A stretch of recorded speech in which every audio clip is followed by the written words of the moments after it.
Good morning. My name is Melissa Wavelet, and I am the Director of the Office of Performance and Strategic Outcomes. Thanks to all of you for joining us on this cold morning. Our webinar is telling us that we have about 16 callers on the line, so we appreciate you making time for this. We hope you learned something, and we look forward to your questions and interactions in the next few weeks as we visit you to talk more about our services. The first thing I'd like to say is I'm really pleased to be able to introduce this new line of services to support the counties. CDHS, of course, has been partnering with you in many different ways over the years, and this is just our latest effort to try to work with you around driving your performance using data, and specifically using the CSTAT data, which the department has been working with for 2 years. Actually, January 25th, we had our 2-year anniversary of using the CSTAT approach for managing performance. So I am going to introduce the agenda today and then hand it over to Ki'i Powell, who's the Director of Performance Management Division here at CDHS, and she will walk us through the report itself. In terms of housekeeping, if you have questions, you just type them in, and we will be reading them. Any good jokes we'll keep to ourselves. Any really hard questions we'll keep to ourselves.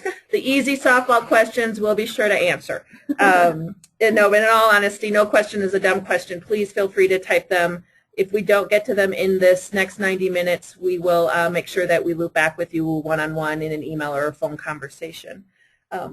So as I mentioned, we're unrolling some new services, and the first one that we want to introduce to you today is this report.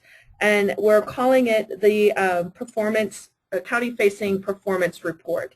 And county-facing meaning these CSTAT measures are specific to the county's management or responsibility. So as you know, we also work with contracted providers who deliver other services. Those measures are not included in this report, so it's really uniquely tailored to the counties. And it's meant to represent a detailed account of your data so that you can use it to make decisions and understand how well you are doing and where you have room for improvement. After this webinar, our CSTAT team, who I'll introduce shortly, will be traveling to regional directors meetings. We will be in San Luis Valley next Monday, and then several other regional directors meetings following that throughout the month of February. So we will work with you to understand your data. We'll introduce this report and walk through it and answer any questions or requests that you might have. What I want to do now is introduce the CSTAT team. And so, as I mentioned, I'm the director of OPSO, the Office of Performance and Strategic Outcomes. So if any of you knew Jay Moraine, I had the privilege of replacing him when he retired last fall. And so then Ki'i Powell is our director of the Performance Management Division. And then on her team, she has 5 performance analysts who support the production and the analysis of materials for our CSTAT meetings, which, as you know, happen once a month for each office. And so those analysts are designated by office. And then I'm really pleased to introduce Eric and Valerie, who you will be meeting over the next few weeks as they hit the road and walk through this report with you in the regional directors meetings. A little bit about Eric and Valerie's role. So Valerie Cassano her formal title is Performance Improvement Specialist. Excuse me, and I think that really sums up nicely what we're relying on Valerie to work with you on, which is look at your county-facing measures, help you analyze your data, figure out ways to improve your performance, and help you access resources to do that. And one example is a lean strategy. I'm sure you've heard this word. It's the latest sexy word in Colorado. All sorts of efforts throughout state agencies on how to re-engineer processes to improve efficiencies, to improve outcomes. And so we are implementing our own lean strategies within the department, but we're also training many of our staff to understand where are there opportunities to redesign processes, and then we want to also bring that expertise and assistance to you. And so Valerie will be trained on lean in June, and then we'll be able to talk to you about that tool as maybe one strategy to consider in areas where your performance is less than you'd like it to be. So then I want to speak a little bit about Eric. His title is Performance Data Specialist. And again, he's also in a role of trying to support you as you understand your data. He is actually someone who is in these nasty databases creating efficiencies for us. And one of the efficiencies is this output, this report you have in front of you.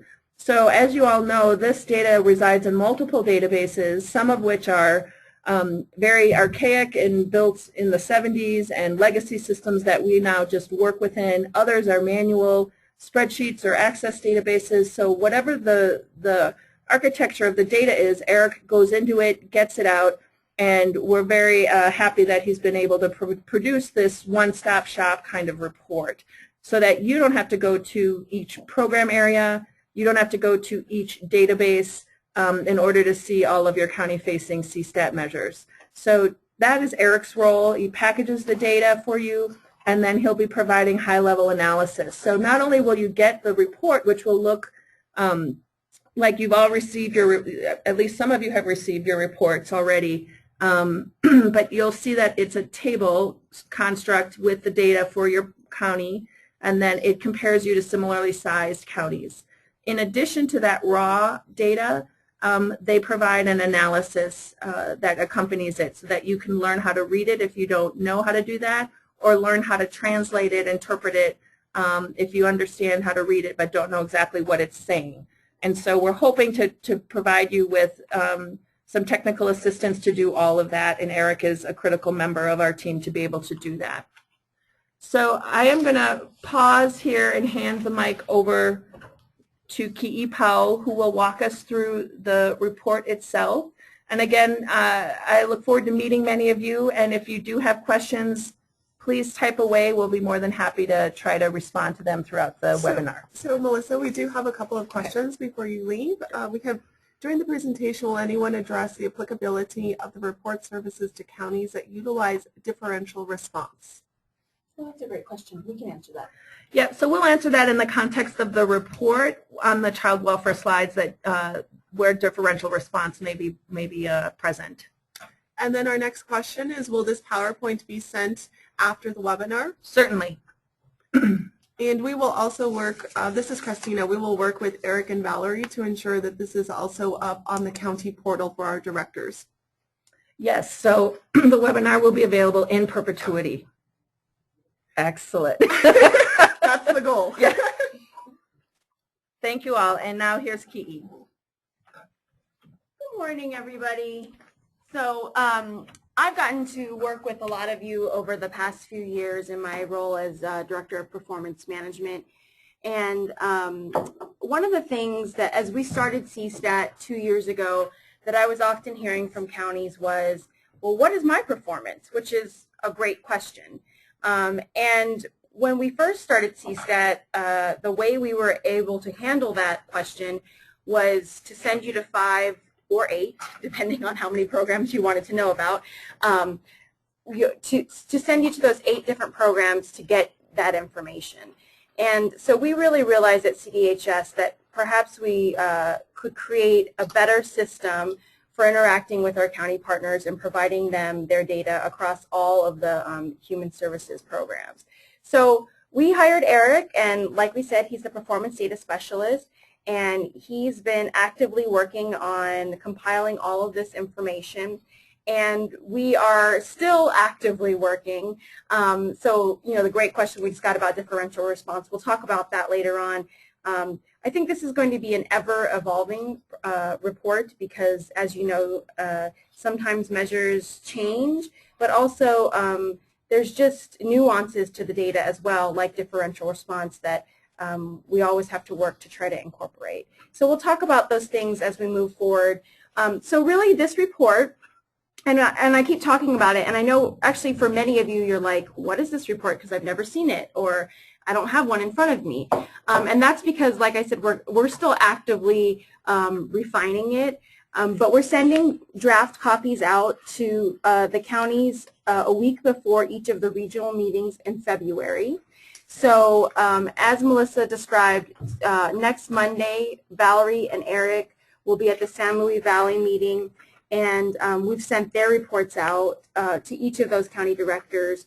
And then for each of the regional meetings, we'll be sending your report out to you a week prior to your regional meeting so that you have a chance to look at this information prior to Valerie and Eric visiting you all at your regional meeting.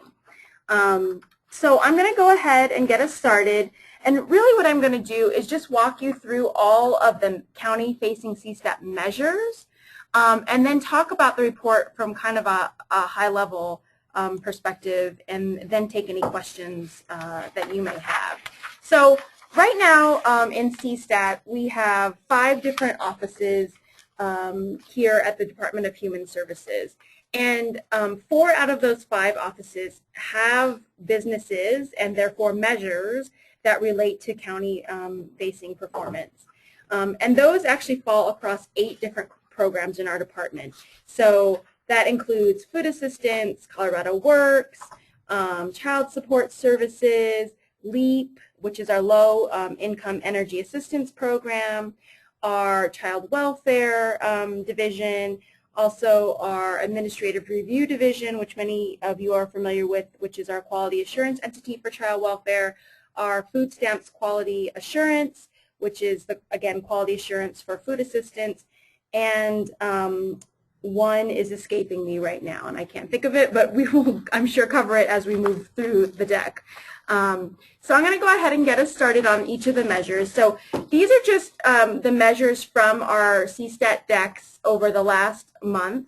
And I'll start us with some of our economic security programs that you all are familiar with. The first one being child support services.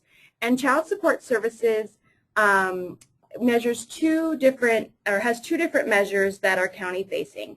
One is child support collected. So for all of the child support dollars that were owed over the month, and really this is cumulative because we grow our denominator over the entire year. What % of those did we collect? So this is just something that we follow beginning in January, and we follow it cumulatively over the calendar year, and then restart the clock each calendar year. And this one, if you notice at the top of your screen, says working to include in the report. So an example, so I mentioned earlier, you know, we're sending reports out, but we're still actively working to incorporate a couple more measures. And these are ones we're just having a trickier time with for whatever reason. But this is one that is not currently in the report that we've sent out to counties for them to review. So Katie, before you go on, sure. would you mind just doing a brief explanation of what is on the slide so that counties know sure. exactly what's on here and what all the different things mean? Not a problem. So this is our CSTAT slide. This is something for those of you who have been able to visit a CSTAT meeting. This would be what you see up at the, you know, on the wall, if you will, or on the screen. And on the slide, we see the graph. So this is actually the performance for child support collected over the past calendar year, and we're looking at here the blue line being 2012 data and the orange dashed line being 2013 data. Pink lines always refer to the goal, so that's what we're attempting to achieve. And then description of trend is just really that. It's just describing what the trend has been as we look at it over the year. And then the numerator is just literally, you know, the numerator. I'm trying to think of a better way to describe that. But the denominator is ultimately the pool of like what we're looking at, and the numerator is what we're aiming to achieve, if that makes sense. And Christine, is there a question that I need to answer? So we got a question just for clarification about which counties have received the packet. So if you want to just explain that one more time. Sure, not a problem. So we're kind of moving at the speed of light here. I'm not going to lie about that. And so we have released draft reports just to those. We're releasing them 1 week prior to each of the regional meetings in February that we're attending, and then I think there's one in March that we're attending as well. And that's just because of our own capacity to, you know, manage getting 64 reports out. It's kind of a lot. And so we've released the reports for 6 counties, I want to say, for the San Luis Valley meeting, which, Valerie, I'm not going to remember all the counties offhand. Do you have a list? It's Mineral, Rio Grande, Alamosa, Conejos, Costilla, and Saguache. And then the Southeast Directors meeting is on Tuesday. Right, and we're in the process of releasing those today, or sending emails out to each of the directors with their report, their draft report in it. The only other county that has seen their report is Phillips County, and that's because we had a visit with Jackie, because Jackie was very kind and generous and allowed us to come out and do a test run with her, and it actually went really well. So just a little plug for Jackie. She's doing very well. She's on the... Oh, well, good. Well, just plug for Jackie. Phillips County's doing awesome in their performance. And so it was just a really great meeting for us to kind of test out, you know, how the report is viewed, what are some things we can improve upon, and then just to get some general feedback, and it worked out really well. So we have a comment that the Northwest directors don't meet in March due to the Colorado Human Services Directors meeting. Do you know if they will wait until April to receive their data, or if they can get it sooner than that? We can definitely get it sooner than that, and I think that's the one region we've been having some trouble scheduling. So we can absolutely get those out quicker. We'll just have to coordinate that with them. Not a problem, though. Oh, and who will they come from? So Valerie will be the person sending those materials out, and we'll send each director their own email with their own report. Good? Okay. So we're just trying to make sure we didn't have any other questions. So I'm just going to move on to the next measure. And like I said, the child support collected is one that we're working to include in the report. It's not there yet. But child support arrears payments is one that is currently included in the report. And this is actually looking at for our arrears dollars. So those dollars that are owed, how many of those were paid in the month. So again, we're looking, and this one's kind of interesting because we took a different perspective on this. There's actually a federal measure for this, but we decided here at the department to measure this in a slightly different way, which is actually looking at it from a family's perspective instead of the number of dollars owed, if that makes sense. So the denominator here, or the pool that we're looking at, is the total number of cases, and in cases you might think of a case as a family, right, with arrears owed in a month. And then the numerator being how many of those were actually paid in the month. So again, this is statewide performance. We weren't going to put any specific county's performance up on the webinar today, so we're just looking at the aggregate data. Okay, and then those of you, that was the program I missed, Adult Financial. So for those of you who are familiar with all of our benefit applications, we have 3 separate programs that are processing benefit applications, and one of those is Adult Financial. And within the Adult Financial, we have 2 measures. One that's measuring the timeliness of new applications, and one that's measuring the timeliness of renewal applications.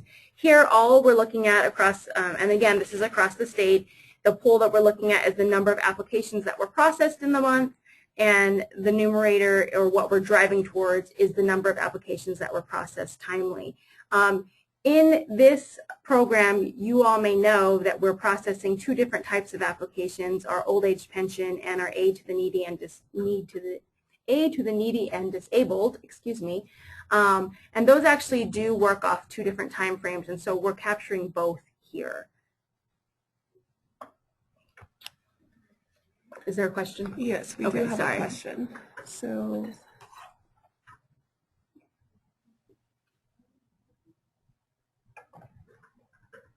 we have one director who is trying to call in, and so we will reach out to him directly to get him the information he needs.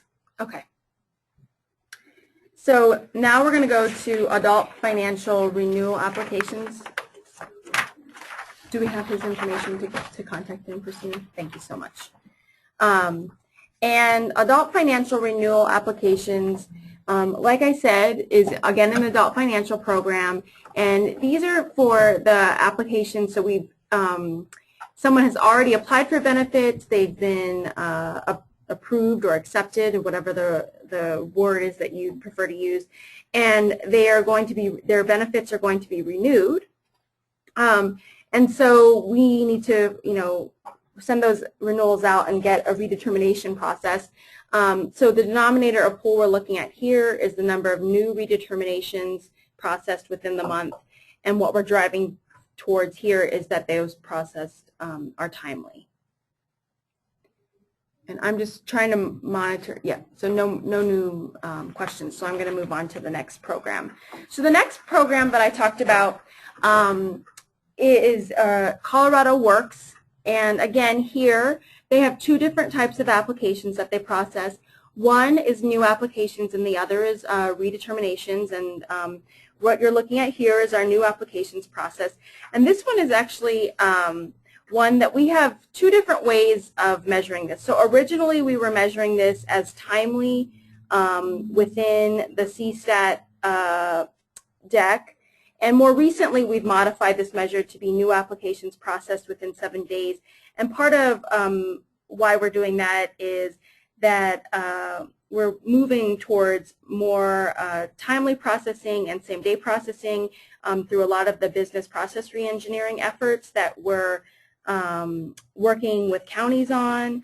Also through the works of, I'm not going to remember the grant name, I apologize, but through one of the grants that we've been working on, we're aiming towards, again, more 7-day or more timely processing. So this is just the number of applications that were processed in the month, and the numerator here is the number of applications that were processed in 7 days or less. And again, this really mirrors or relates to the overall effort for us to process 95% of our Colorado Works cases within the appropriate time frame, and many of you are familiar with that original measure that we were working towards. So the other measure for Colorado Works that we're looking at, again, is redetermination applications and processing those timely. And this is very similar to our adult financial, different time frames, because obviously we're talking about different programs and different benefits that a person would be applying for. But we're looking at the number of new redeterminations processed as the denominator, and then the number of timely redeterminations in the numerator. And we're just going to check on something real quick just to make sure we're good? Okay, okay. So here we go. So the third program that relates to timely processing is our food assistance. And again, here we're looking at the 7-day processing, which ultimately relates to timely processing new applications. Again, we were aiming for that originally in the original CSTAT measure at 95% of the time. Here we're looking at, now we want to process all regular applications in 7 days, which is slightly different, and it's a more stringent goal. But the denominator we're looking at here is the number of applications processed in a month, and then the numerator being the number of new regular applications processed in 7 days or less. Are we good on that, Christina? Okay, cool. So if you're still having problems connecting, please let us know and we will try to rectify that. So in food assistance, we also have this type of application that's different from the other programs, which is an expedited application. And that means that we are finding that the person who is applying is in a more serious need, and we need to process the application more quickly. So typically in food assistance you have 30 days to process the application. In an expedited application, however, the time frame is 7 days or less. So we examine this on a monthly basis in CSTAT, and we're looking at the number of expedited applications, and then the numerator, or the thing we're hoping to achieve, is the number of expedited applications processed in 7 days or less. And then finally, for food assistance, I don't know why that didn't go. Sorry. Okay, thank you. The last application that we're talking about is redetermination applications. Excuse me. And this is just, again, the number of recert, and food assistance uses a different word, but number of recertifications and the number of timely recertifications is what we're hoping to achieve. So when before I had briefly mentioned that we had 8 different programs across our department that interact with counties. So one of the programs that interacts with counties is our Food Assistance Quality Assurance, or FSQA. You might know them as that. Food Stamps Quality Assurance is what they're titled. And there are 2 measures that, or 2 sets of data that they provide for CSTAT on a monthly basis, and those do relate to county performance. The first is the Food Assistance Case and Procedural Error Rate. So this is for, and you'll see in the numerator and denominator, negative action, and that means for those people that were denied. So the cumulative number of negative action sampled, what we're, and this is a little bit different, so in the numerator we're not hoping to achieve incorrect negative action sampled. We actually would prefer correct ones, but this is the way the federal government reviews or defines this measure. So ultimately what we're aiming to do here is drive down. So you see at the bottom of your screen there's an arrow, and we're saying we want to drive this down. We prefer to have a very low error rate on this. Oh, you can actually see the arrow. Okay, I get it. Sorry. So apparently you can see our arrow or our cursor if we scroll across the screen. So Christine is highlighting that the arrow at the bottom of the screen is demonstrating where we're hoping to move. So down is where we want to go on this one. And you can see that we've actually been at a very high error rate here, and over the past year have been making slow declines, but we're getting there. A lot of this had to do with some changes in the way the federal government prescribed that we measured this. So prior to 2012, so in 2011, we had a much lower error rate, but the federal government changed the way we define error, and due to a lot of issues, particularly with CVMS and our notices, we really had a big jump in our error here. So we're working on a lot of those, have made a lot of system changes over the last year, and again you see we're kind of making some slow declines here, which is good because we're moving in the right direction. So now we're going to go to food assistance payment error rate, and I apologize, I should have said this on the last slide, but up at the top you should see that we're working to include this in the report. So this is one that we don't have included in the report, and we're actively working to do that. And the next one as well, which is again from Food Stamps Quality Assurance, again a county measure, but this is actually looking at payment error rate. So the Food Stamps Quality Assurance team actually samples, draws a sample, and within that sample there is an allotted amount of dollars. So I drew 5 cases, let's just say, and across those 5 cases the dollar amount attributed to those 5 cases was in total $1,000. This is a totally made up scenario. And what we're attempting to do here is make sure that those $1,000 were allocated correctly to clients. So the numerator here is the cumulative amount of misauthorized dollars in the sample over $50. And again, this is a federal measure, so the feds say if the error was below $50, if it was $49, then we're not going to count that against you, but if it's $50 or above, then we will count that as an error worth noticing.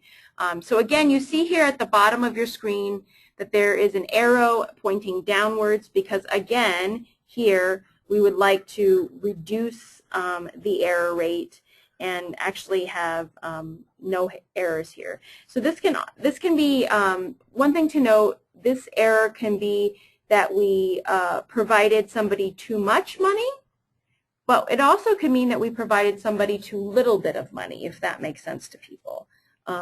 So it's sampling kind of in both directions, if you will.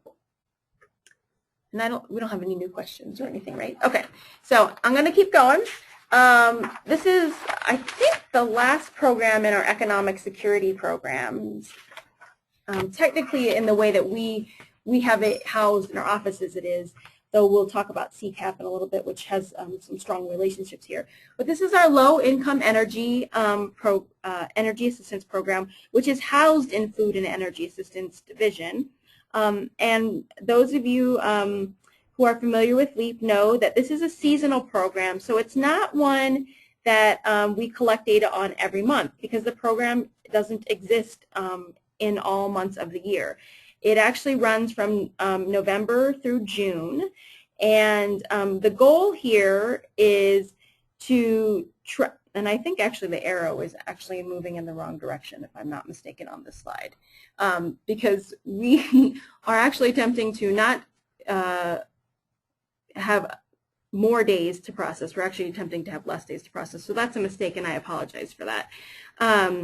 But here is this is the number of days on average that it took us as a state to process the LEAP applications.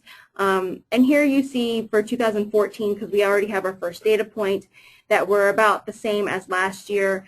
We tend to see this typically kind of spike up in December and January, and then at the very end spike up again in June, and that's typically because as the program closes, we tend to have some later applications that don't get processed timely. So that's just a description of kind of what typically happens over every year. And then, oh, I'm sorry, do we have a question? Christina, go for it. So would you please explain the difference in the 7-day processing CSAP measure to the timely processing for food assistance and child welfare of 30 days? With the implementation of the Affordable Care Act, how realistic is it to meet this measure? So great question. So so the CSAP measure, so there are two CSAP measures. One was, originally we were looking at the different, so whether or not you process an application timely, depending on the program. So for food assistance, that's 30 days. For Colorado Works, that's actually 45 days, just to clarify. And what we learned through a lot of our business processing reengineering efforts, and again, I think these took place with more of our large county partners than our smaller or medium-sized counties, was that a lot of times where the holdup happens or where things become untimely is when we have to wait to process something. So a client comes in, we want to, fill out, we work with them, we fill out the application, we get ready, and we have to do income verification, or they don't have a pay stub. And so then we have to kind of like push pause on the process and have them come back. Well, that can lead to a lot of, well, it just leads to delays ultimately, I guess is what I'm saying.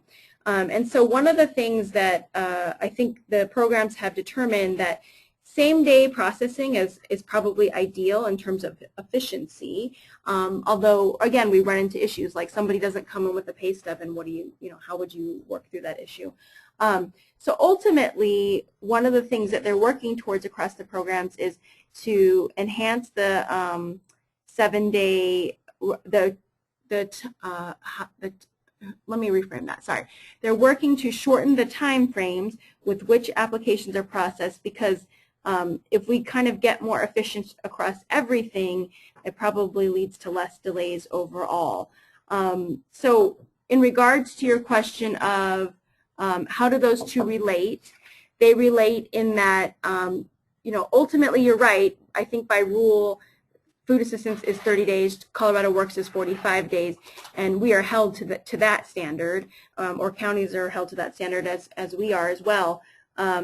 But we're hoping to move in the direction of even more timely applications, because we believe that that will lead to better efficiencies across the programs and just more timeliness overall. Your second question, which is with the implementation of ACA, how realistic is it to meet this measure? I think that's something that counties are actively struggling with, to just be perfectly honest with you. We noticed and have been monitoring that, because you're right, at some point you have to just kind of, as a county, examine, right, like this is how much workload I have, these are the resources I have to deal with that, and what's my capacity to manage through that. And I think that's a great example of where the new CSTAT team is looking to be helpful. So we have here at the department worked with some of the counties to do business process reengineering, which is much like lean in some ways because you're trying to make the process the most efficient it can be, so that if we have a very efficient process, hopefully we're using our resources in the best ways we can. So thus far, we really worked with our 10 large counties to work on these business process reengineering efforts. And one of the things that I think we're hoping to do with our new CSTAT county support staff is to be out there with smaller and medium-sized counties to work with them perhaps on some of these same efforts, but within their counties. And I think that's exactly, you're kind of hitting it right on the nose of, we only have so many resources, so how can we be as efficient as possible? And I think we need to help support you through those efforts.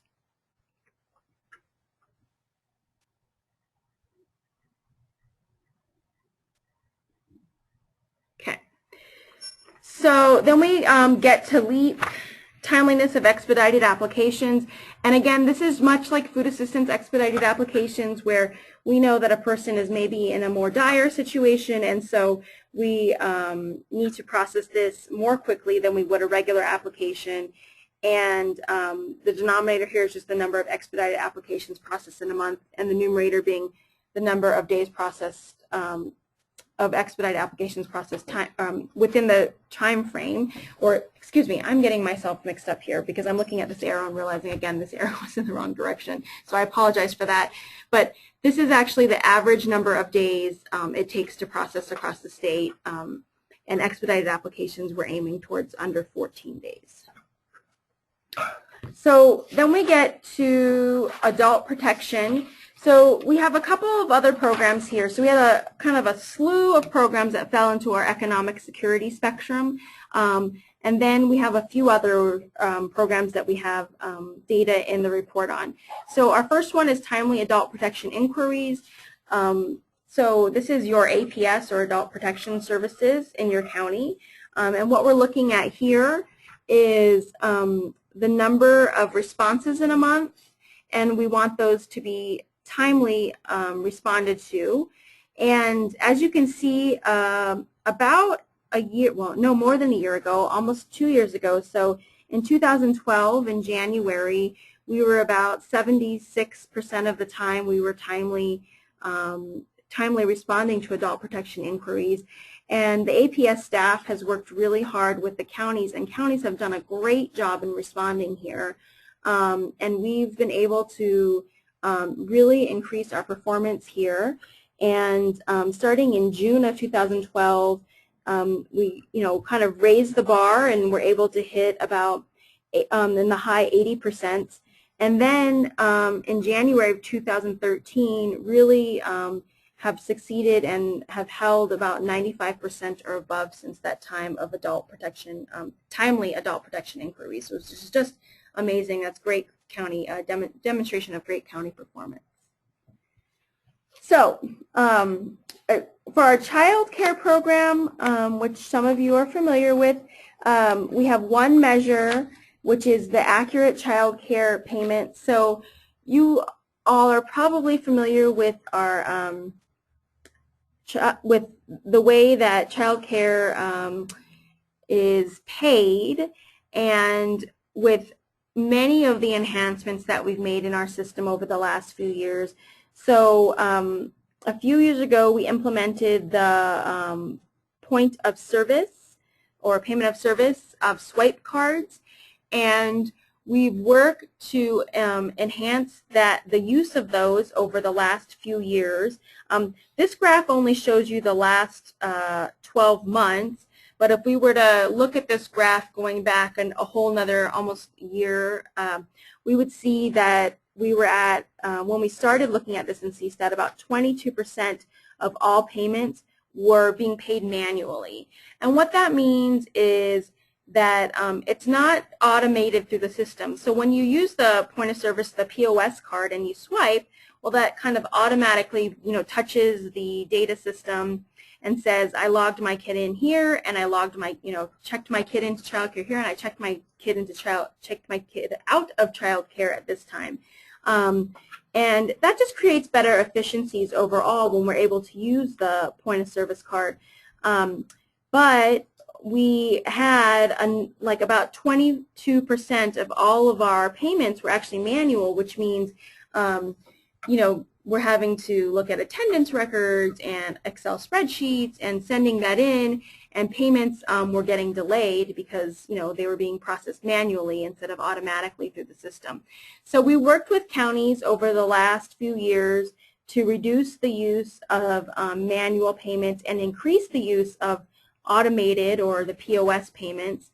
And counties again here responded so well, worked with the division, and actually have been a great resource to the department to figure out, well, what are the issues that are driving some of the manual payments. We actually just spent some time in our last month CSTAP meeting for Office of Early Childhood actually looking at some counties who were able to provide the department with some great information about some things that were not working in our chat system, and we've been working with our chats people to get those rectified. But you can see, even in the last 12 months, we've made some significant progress here as a state, moving from 9.1% of manual payments to 2.9%.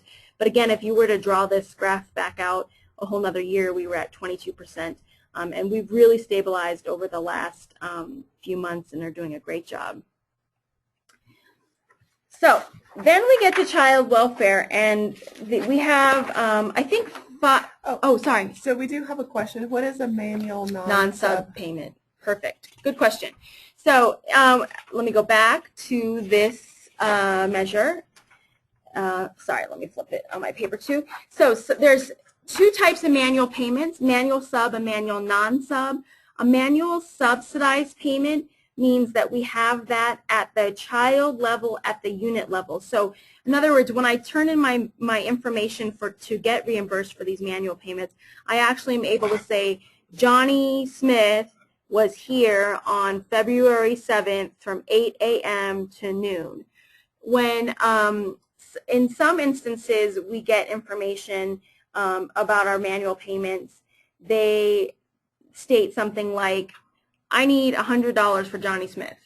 And I'm, saying this, it's not exactly like that, but in other words, when we get that information, it's not at the child level by day, by unit. I'm hoping that makes sense to people. So it's more in a lump sum. And really, we really work to make sure that we were driving those down in particular because we really want to be able to account for the child by day, by unit, if that makes sense to people.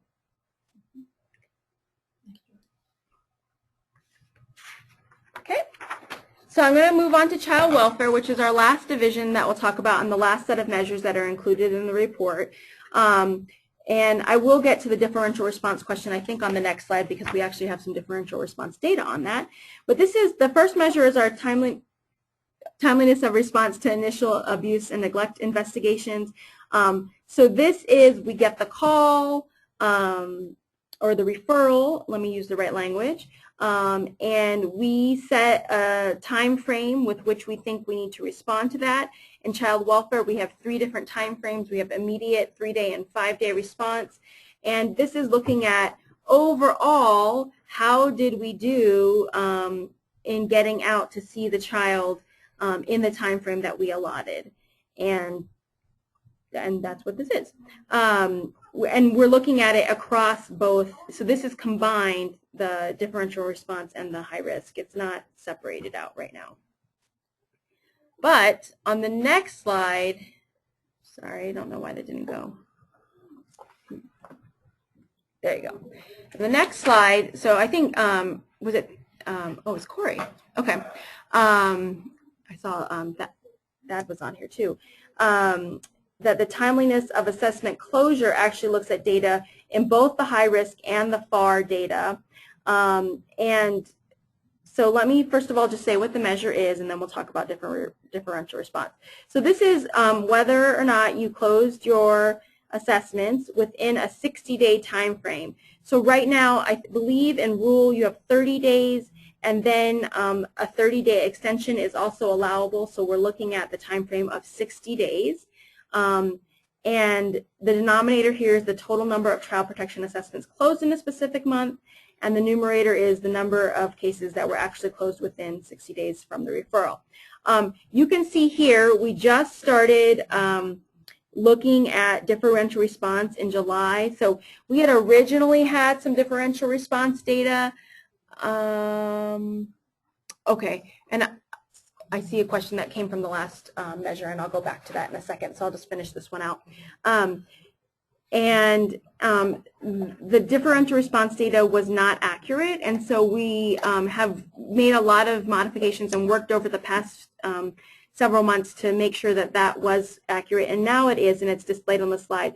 So currently in the reports that we're sending out to counties, the county CSTAT report, we have not yet incorporated the differential response data into the report, and that is something we're looking at doing, and we will be actively working to incorporate that. But that's a very good question, and one that we are going to be working on. And so I'll go back to the previous slide, because the question that Dad is asking is about the previous slide, which is, it may be helpful for counties to cover the holiday issues in regards to initial response. It can appear that some missed response due to holidays on a 5-day response. Right. So although, okay, so I want to make sure I'm getting this right in my mind before I talk about it. I think what this person is referring to is that some counties have a different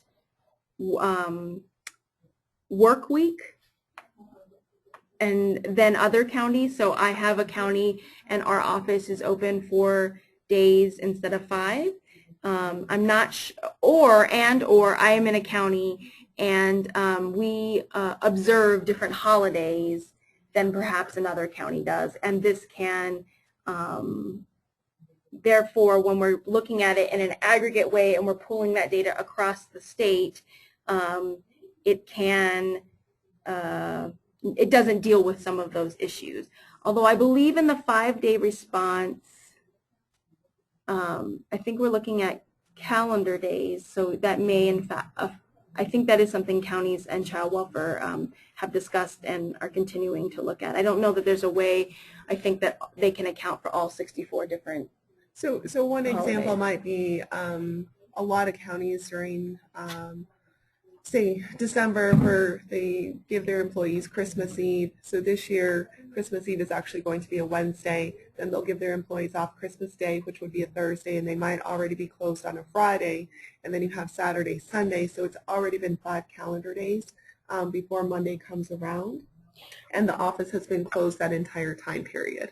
Yeah, and I'm not sure, I mean, this gets into really maybe some more programmatic stuff and maybe a little beyond my expertise, so I don't want to really talk out of turn, how child welfare is managing through that, because I know, you know, to some degree we have to go out and respond to these calls, so I'm not sure how child welfare is managing through that, and that may be a discussion that's better taken offline with the program. We do have a comment from one county saying that they believe that it should be business days for a 5-day response versus calendar days. Just following up on the same conversation. Okay. And then we have some feedback on the actual reports that might be worth just labeling on the report so counties know why their numbers are different than CSTAT. Okay, putting a note in there. That's a great point. Thank you. And one of the things you're not seeing, you're not actually seeing a report because, again, we weren't going to display, you know, some specific county's data up here. But there is an appendix in the report which does handle some of these issues. So if we know there is a particular consideration when you're looking at the data for that measure, then that's something we like to put in there. So going back to this measure, which is the timeliness of assessment closure, in this case, this is one that we have a note on because this is one where this data pool is very sensitive to when you pull it, because it is a point-in-time data pool. And what that really means is if I pull the data today at noon and Christina pulls the data tomorrow at noon,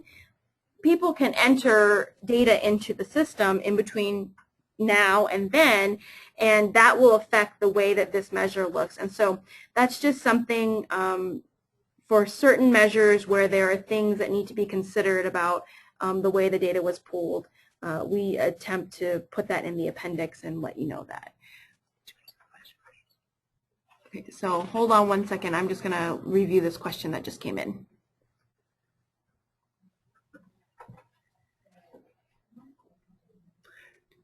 So that's we're just getting some feedback about ways that we can make sure we strengthen the report, and that is something that we'll definitely continue to work on. So thank you for that feedback. We greatly appreciate it.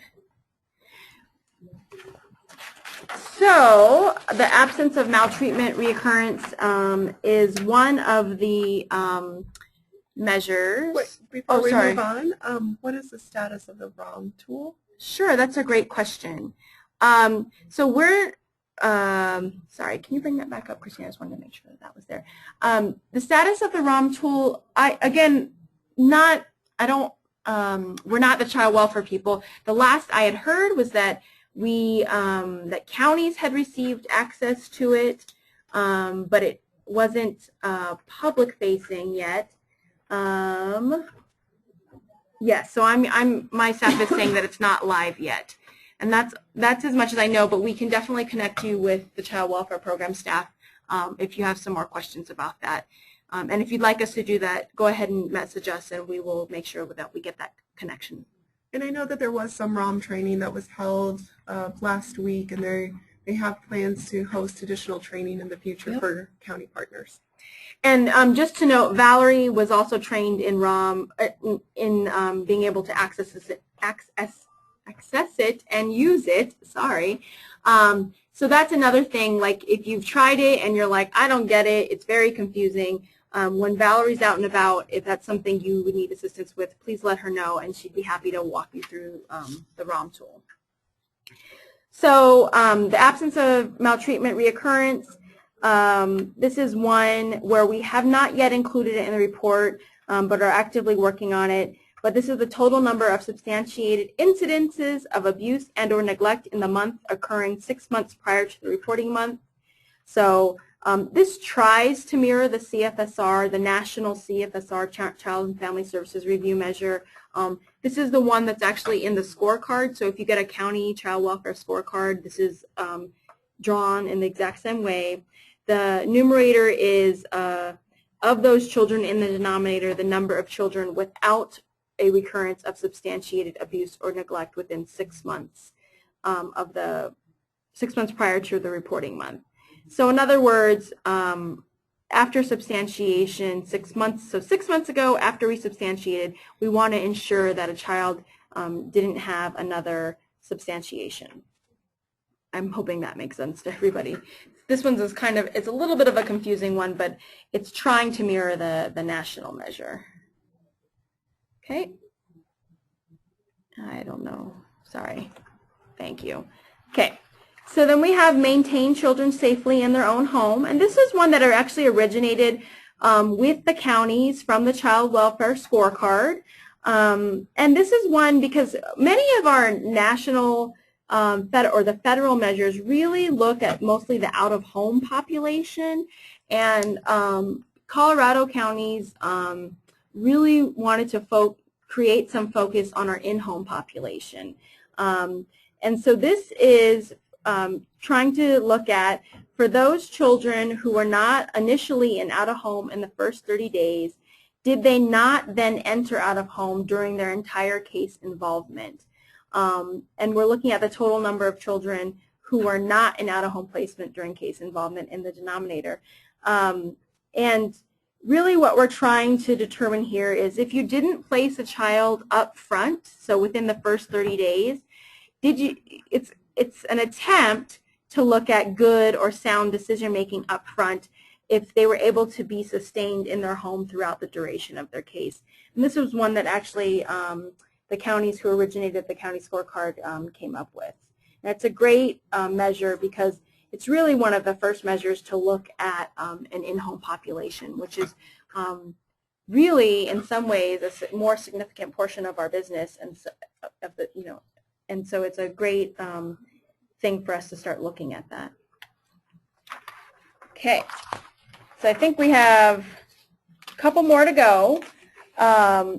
This is legally free children discharged to permanency, also a national or federal measure. And this is the denominator here, the pool we're looking at, is the number of children who are legally free for adoption at the time of discharge. So in other words, they this is an exit cohort. Oh, I'm sorry, wait, I got a question, so hold on one second. Will the CSTAT team look at the relationship between services provided and the out-of-home success? So that's a really excellent question. It's not something that we, the CSTAT team, are looking at. There are some, that kind of thinking is the thinking that would drive us in looking, kind of doing a deeper dive. So if there's an outcome measure that we're attempting to affect, one of the things we might want to look at is what were the services in place to get to that outcome measure. I will say that as we move forward with the 4E waiver for child welfare, that is very much like what the evaluation team will be considering, right? Because ultimately we're trying to, one, sustain children in their own homes when safe and appropriate and with success during that time. And two, if you had to remove from out of home, we want to make sure we're providing the right services so that we can either return a child safely and reunify, or move towards some sort of outcome of permanency.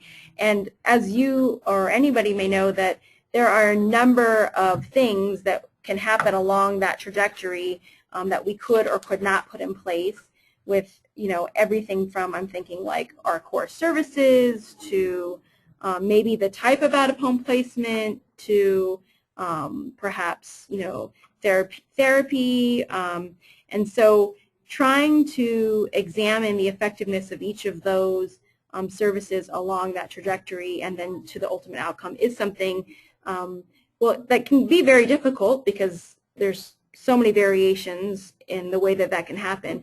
But this is something that I believe the services provided in the 4E waiver, they'll be examining regarding that.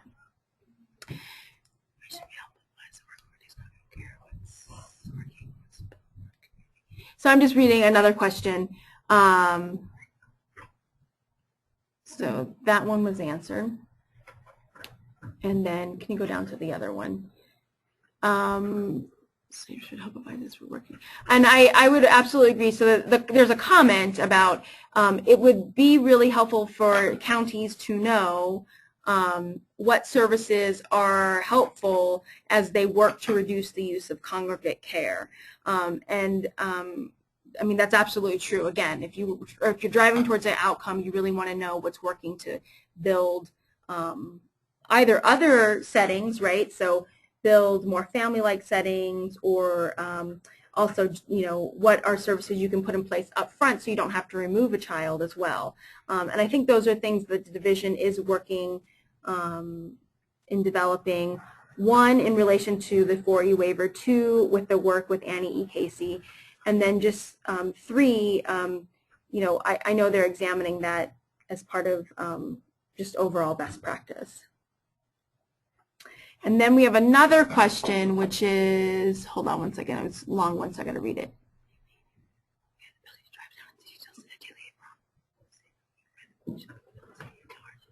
Yes, so great question. There's a question here about, does the CSTAT report have the detailed data? And the answer to that is kind of.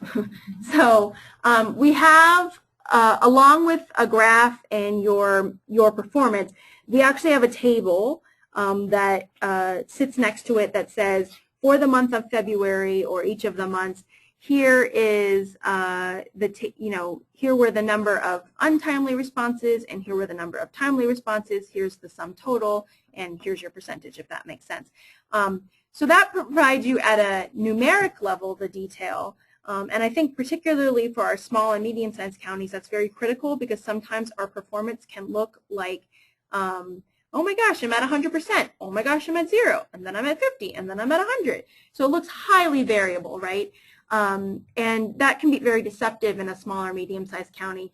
So we purposely included the numeric values because we really want people to start paying attention to how many cases was that really when we're looking at the data.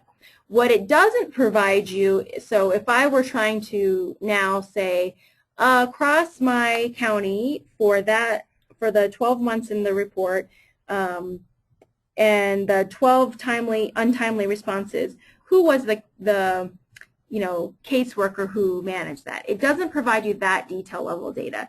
That is something that I know each of the programs has, and it's something that we could definitely work towards developing over time. As I said, there's a number of things we want to continue to enhance in the county CSTAT report. First of all, just getting all the measures included. That's my first goal. And then the second being a couple of other things, like making sure we have differential response data. But one of the things I think we definitely want to be able to work with counties over time is to have access to detail level data. With ROM, we only have that detail level data in our child welfare measures. We don't have it across all of the other programs, though it's my understanding you can get that from any of the program staff. But I understand, and it makes a lot of sense, that if we have a one-stop shop, much like why we tried to create the county CSTAT report, but it had detail level data, that would really enhance this product. And I think that's something that we can definitely try to work towards. So we have a question. Is the 98% bar a federally mandated number? Scott, I don't know the answer to that question. I want to say it is, but that's something I'll have to go back and verify. So I'll check on that. This is a federal measure, and I'm not sure if we modified the goal, and that's something we can go back and look at. So we have another comment. From recall, these reports have been posted or reported on a quarterly basis. What's the expectation for these reports to be made available after a given quarter? Good question. So for the county, for Department of Human Services, we released our CSTAT report on a quarterly basis, and that's only at the aggregate level. In terms of the county CSTAT reports, this is something we'd like to do on a monthly basis. Like I said, we're still trying to finish the product, really, but the moment that we're able to have the product, I think, finished, we definitely will have out monthly. Right now, like I said, over February and March, we're just kind of taking it on the road in draft form and getting feedback on it. So I think we're really thinking that come March or April, we'll probably have a pretty solid product, and it is something that we can have available to counties on a monthly basis. And I think we can go to our last measure, which is children in out-of-home care for greater than 24 months.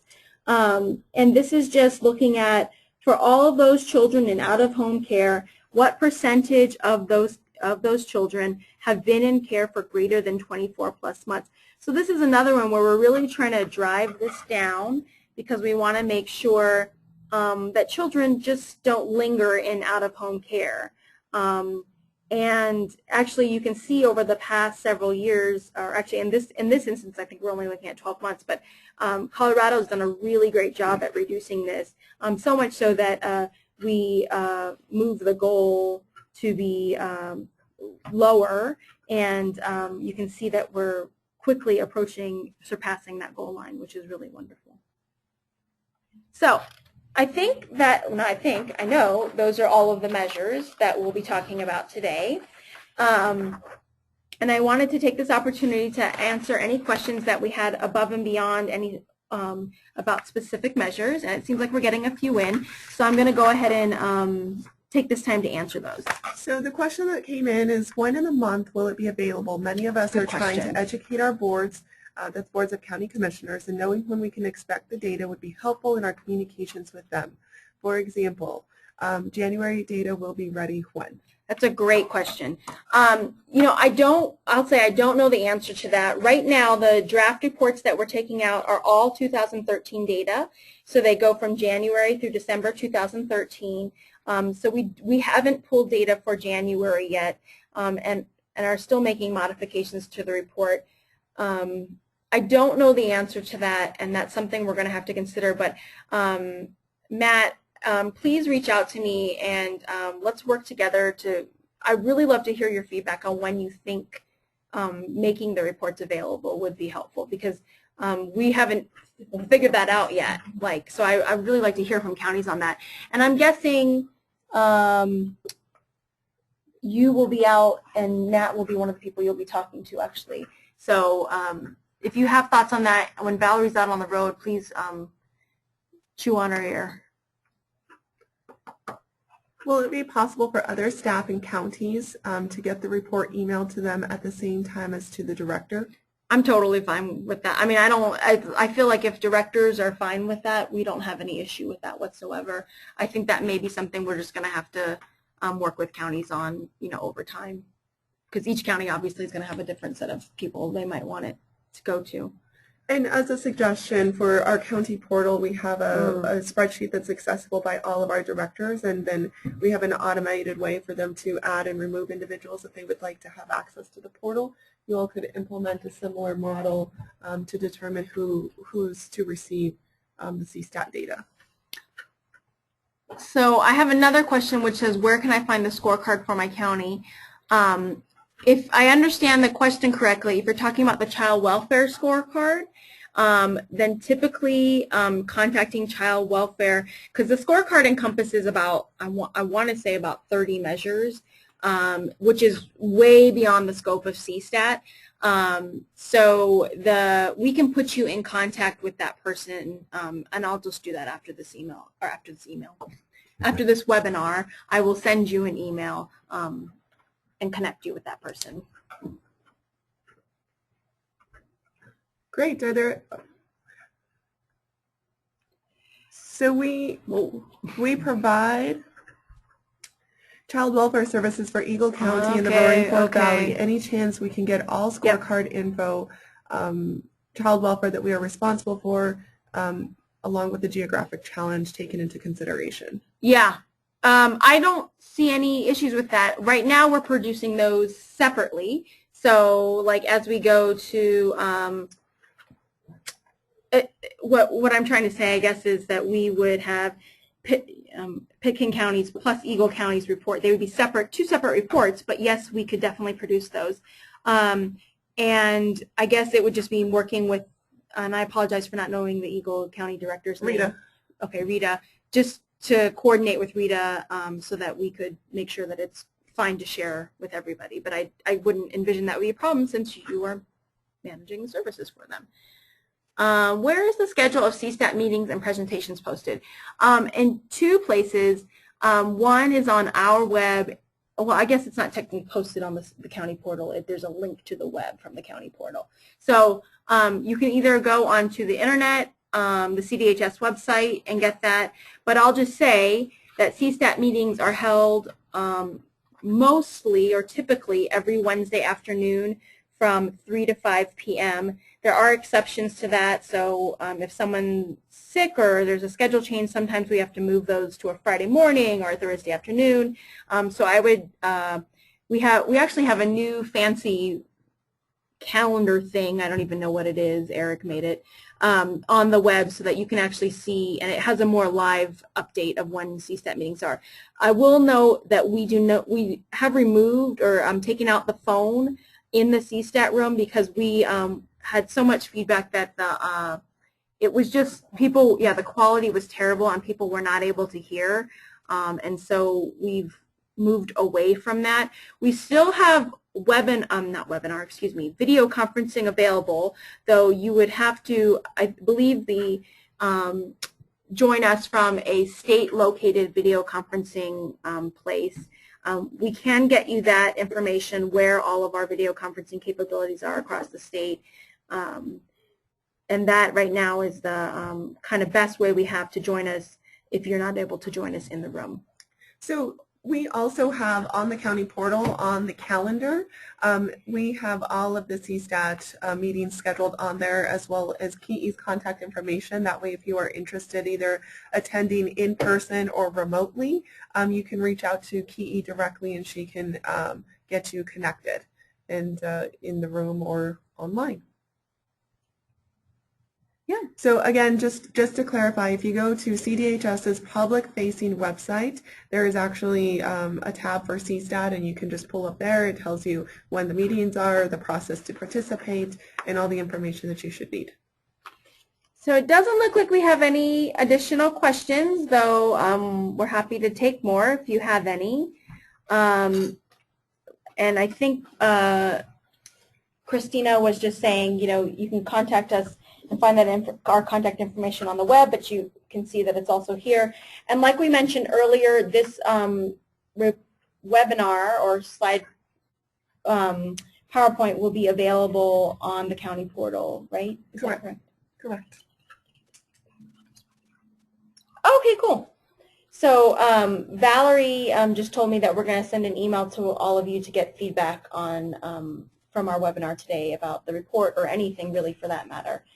I really appreciate all your thinking. Yeah, it really is helpful for me to hear. It was really helpful. I do want to, again, say thank you so much to Jackie in Phillips County because she was so generous with her time and let us go out there, and she gave us some great feedback. And my guess is I will continue to get great feedback from all of you guys because you guys have a lot of good ideas, and we just need the time to work on them.